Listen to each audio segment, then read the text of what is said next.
Capoeira. O esporte do Brasil.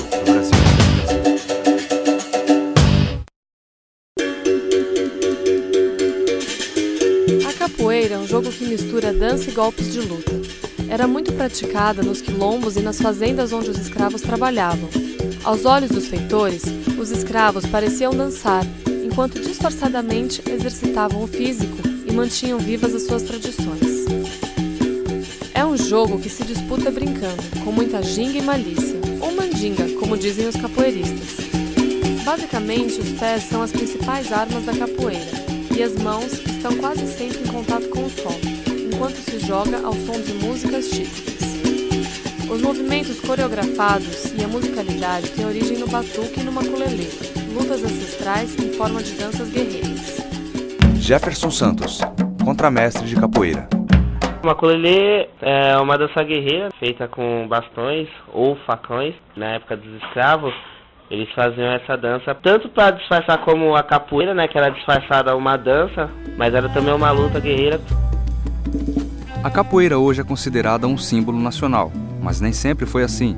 Antes da segunda metade do século XX, ainda era vista como coisa de malandros e baderneiros. Já no começo do século, alguns intelectuais da elite carioca, a chamada primeira classe pensante do país, tentaram sem sucesso fazer da dança negra uma ginástica nacional.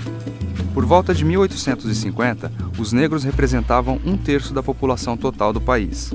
As maiores concentrações estavam em Pernambuco, Rio de Janeiro e na Bahia.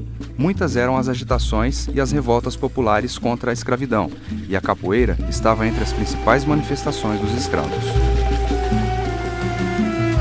Por volta de 1880, cerca de 40% dos jogadores ainda eram escravos e aproximadamente 1/3 eram brancos das classes dominantes.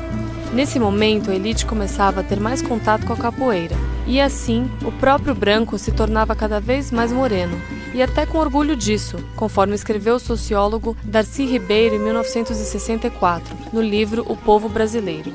Com liberdade de se expressar, o negro retoma seus cultos, danças e costumes, até então sufocados pelo regime de trabalho escravo no país. É comum a formação de maltas, organizações coletivas de capoeira formadas por negros de classes populares e alguns brancos estudantes de medicina e direito. Mestre Suassuna, professor de capoeira regional. Quando tinha capoeira antigamente tinha muita arruaça, porque tinha muita bebida, muita farra, muita coisa, e não era propriamente da capoeira, né? Era do povo em si, como tem no carnaval hoje, como tem os jogos de futebol e tudo, tem essa arruaça toda, essa briga toda, né? Sabia-se que ali ia ter muita briga, muita confusão, sempre armado, todo mundo andava carregando sua arma na cintura, sua navalha, sua gilete.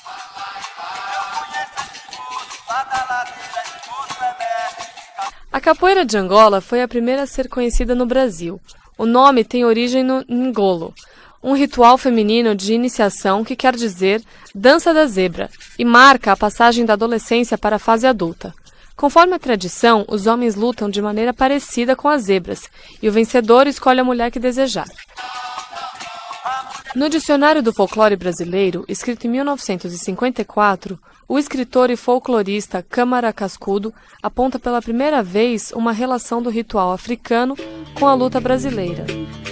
Capoeira que é bom, não cai se um dia ele cai bem. Os primeiros registros sobre a prática da capoeira datam dos últimos anos do século XIX, quando os mestres de capoeira começavam a disseminar o jogo entre as classes populares. Em cidades como Rio de Janeiro e Salvador, era muito comum a sua prática no Cais do Porto. Muitos foram os mestres que ensinaram clandestinamente a arte da capoeiragem, e a partir da década de 1930, começaram a pensar na capoeira como um esporte. Em 1928, o escritor e político abolicionista Coelho Neto afirmou que o jogo deveria ser ensinado nos colégios e nos quartéis, o que contribuiu para a oficialização da primeira escola de capoeira do Brasil em 1937. Eu vou ler o beabá do berimbau. A cabaça e o cachixi e um pedaço de pau. A moeda e o arame, aí está um berimbau. Berimbau é um instrumento que toca numa corda só. Para tocar São Bento Grande, toca Angola em dó maior. Mestre João Pequeno.